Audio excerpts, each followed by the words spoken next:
Good day, ma'am. I am Princess Sergio Mlas I from GSBA 2D. So here is my top 10 learnings about Revised Corporation Code of the Philippines. First is the introduction of the one-person corporation.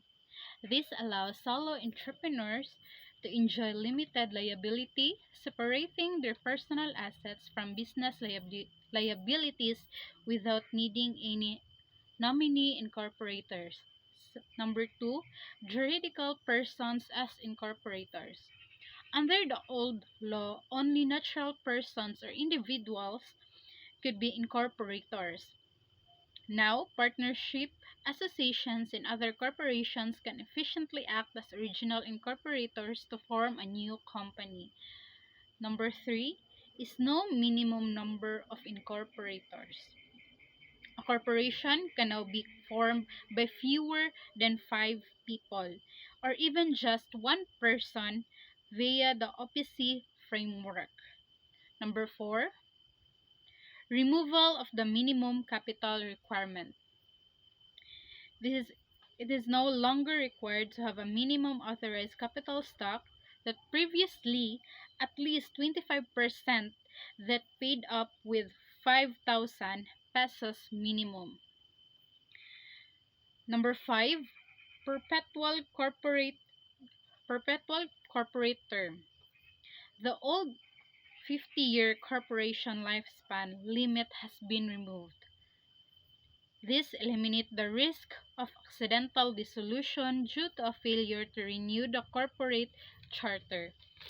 Number six, remote participation in voting and absent. This embraces the digital age. Stockholders and board of directors can now officially attend meetings and vote via video conferencing or online platforms. Number seven is revival of expired corporations. The revised law allows expired corporations to petition the Securities and Exchange Commission for a revival of corporate existence, restoring all their previous rights and liabilities. Number 8, enhanced protections for vested public interest. Companies that vested public interest like banks and insurance firms face stricter rules.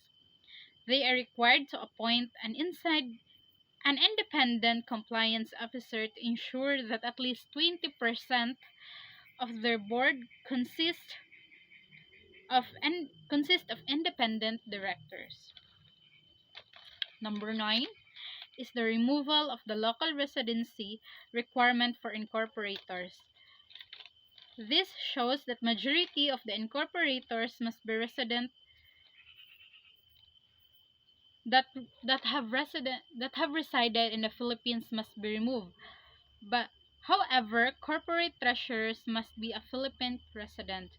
And number 10, last but not the least, is the digital and streamlined SEC filing.